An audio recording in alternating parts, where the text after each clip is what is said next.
Amongst the many family trees existing in the hit anime series One Piece, there is one that seems to always be at the forefront of every generation, that being the Monkey D family. We of course have the protagonist of the series in Monkey D. Luffy, his mysterious father who leads a revolution against the government, Monkey D. Dragon, and his boisterous figure of a grandfather whose name has rang throughout the world for decades, Monkey D. Garp. But amongst this legendary family, who claims the title of the strongest?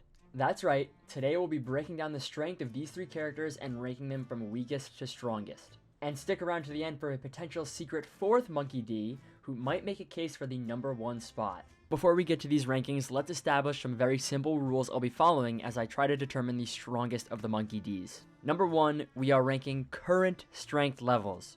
Things like Prime Garp or Future Luffy are very interesting arguments, but for today we're going to be ranking solely off of the current state of the characters. Now I know Garp could possibly be dead, but for the sake of the video, let's just assume he's a healthy 76-year-old. Number 2, we are using strength levels to determine the ranking here. Now what I mean by this is that One Piece fights are kind of matchup dependent, so you can't just beat one person and expect to beat another person in a 1v1. So for the sake of this video, we are not assuming these characters are fighting each other, we're just talking about their general strength levels. And number 3 is that this is my opinion. You could agree with everything I say and then go like, comment, and subscribe, which you should go do anyway. Or you might disagree with everything I say and hate me for the rest of your life, and that's okay. It's just for fun.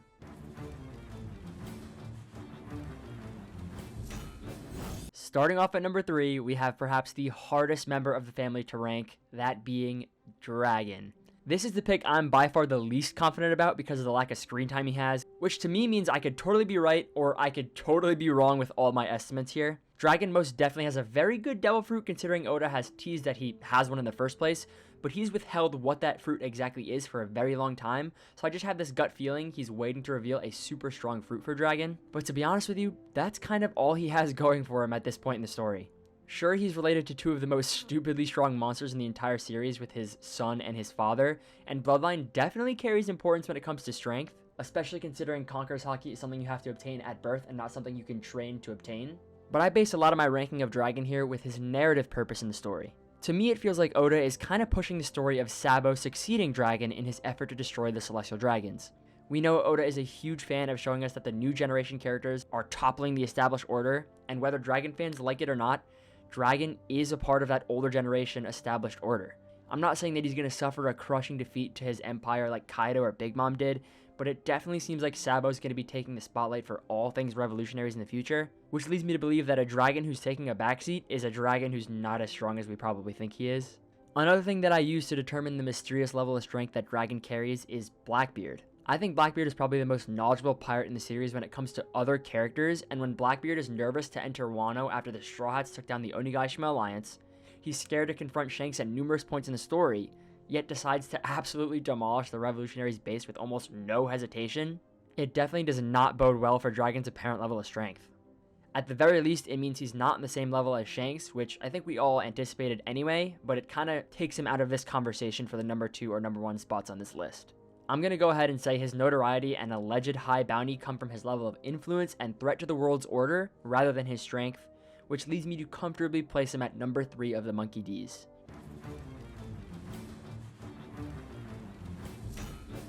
At number 2, we have Monkey D. Garp. Now, if you're freaking out in your chair right now that I don't have Garp at number 1 and this is ridiculous and blasphemous, just wait, give me some time to defend myself. Without a shred of doubt, I would have Prime Garp at number 1 on this list, at least until Luffy reaches the One Piece and surpasses Roger himself, but we're talking about a healthy 76-year-old Garp here. There are two main factors I took into account when determining where Garp should land on this list, one being his reputation and the other being his recent performance at Hashinosu. Starting with his reputation, the man is obviously a beast even in his old age if he was boxing with the Pirate King back in his day. There's countless evidence that he isn't quite that strong anymore, which definitely plays a factor in my ranking, but having a history of battles with the world's strongest pirate under your belt is absolutely nothing to scoff at. The majority of my ranking comes from the latter though, being the Kobe incident at Hashinosu. I think this is a really great incident to test Garp's strength because of everything it gave us. We got to see a serious Garp with an objective that didn't allow him to hold back, a slew of characters with different fighting styles try their hand at him. We also got a chance to see how Garp deals with a more emotional bout going up against his former pupil. And amongst all these examples I just mentioned, he goddamn performed. I've never seen a character blitz through an island so fast and instill such fear in characters who are otherwise deemed as pretty strong. I've never seen someone unable to hold back against another character who holds such a strong place in their heart. Any other character fighting their former people might crack under the pressure. And at this point, you're probably realizing all I'm doing right now is glazing Garp, so how could I put him at number 2 and not number 1? Well, it's probably easier if we just get to number 1 now, and then you'll know exactly why.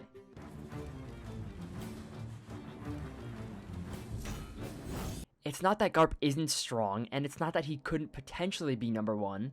It's just that when you picture our number 1 pick, Monkey D. Luffy, in the exact same scenario that Garp was in at Hachinosu, to me it becomes clear that he is fit for our number 1 spot, and it's not even close. One could argue that Egghead Island was a far more perilous trial for Luffy than Hachinosu was for Garp, and Luffy made it out of that alive and relatively unscathed compared to Garp's mysterious status right now. But just for the sake of simplicity, let's assume it was Luffy and Luffy alone going to save Kobe at Hachinosu instead of Garp.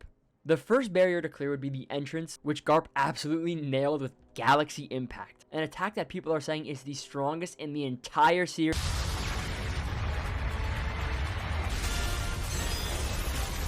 Okay, I think that people forget that Luffy used an attack with even more island destructive power than Galaxy Impact all the way back in Dressrosa. Not to knock on Galaxy Impact, because it is for sure up there with one of the most impressive displays of power in the entire series. It is animated amazing, it is a spectacle of character strength, but can you imagine a Barang gun in that position? I think the level of destruction it would cause might leave behind nothing but ocean, but we should move on. The next challenge Garp faces is Blackbeard's 10 Titanic captains, or at least a group of them, simultaneously attacking him to stop him from getting to Kobe. There are a few examples of Luffy in a similar position, but the most recent example is definitely the best case to prove Luffy could accomplish what Garp did, and even more, and that is his performance against the 5 Gorosei members. To not only escape, but successfully fight against 5 of the biggest calamities in the One Piece world is, in my opinion, more than enough evidence that Luffy would be able to take on the members of the Blackbeard Pirates that Garp had to face. Not to say Garp struggled against these pirates at all, but when you look at Luffy's performance against these 5 monsters, it felt like he was toying with the absolute top of the verse, whereas Garp really, at the end of the day, didn't make it out. If that's not enough for you, we also saw Luffy take on 2 of Kaido's Flying 6 before he had both Conqueror's Haki and Gear 5 with ease. That's pretty much the same Luffy who defeated Katakuri, and can you imagine Katakuri against some of the Blackbeard pirates? There's clear levels to this, and I don't think Luffy struggles very much with any of these characters. And lastly, Garp faces off against Kuzan, his greatest opponent of the arc.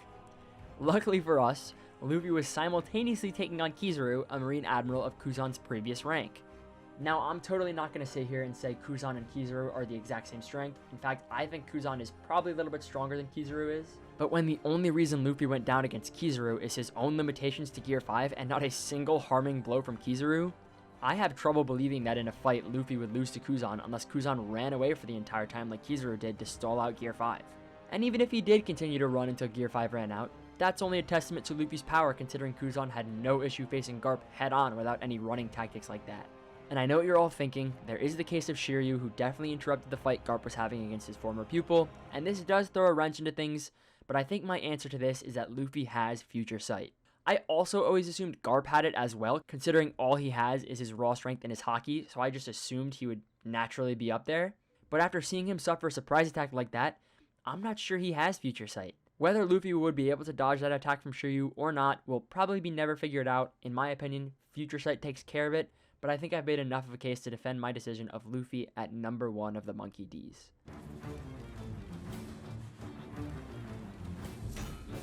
And at our secret number 0 pick, we have Joy Boy. After chapter 1122 of the manga, I don't think I really need to make a case for Joy Boy being the strongest character in the One Piece world. That man freaked out Emu all the way in the comfort of Marijoa with some 800-year-old haki. So instead of focusing on the power scaling here, let me explain why I think Joy Boy is actually a Monkey D. We know that the D clan is destined to topple the world government, and we found that out through conversations like Law and Doflamingo, as well as Cobra and Emu. And the initial has been passed down specifically to look for a successor to do exactly just that. Throughout the story, there are numerous D-Clan members who each represent different journeys of their own, each trying to unknowingly become that D-Clan representative by claiming the One Piece. Obviously, most notably of these candidates is Luffy and Blackbeard. Now, after this most recent chapter, we not only know that Joy Boy was a D through E-Myth's exposition, But we also find out that Joy Boy and Luffy look strikingly similar through that very same conversation. What great storytelling would it be for the true successor of the D-Clan, the one who will take the mantle of Joy Boy and fulfill the ancient prophecies, to be a direct descendant of the pirate who started it all 800 years ago, the very first pirate, Monkey D. Joy Boy, leaving him as the strongest Monkey D in history. That's all I got for this video. Let me know if you enjoyed, if you agree, if you disagree, and let me know how you feel about my theory that Joy Boy is the first Monkey D and the strongest of them all. Until next time.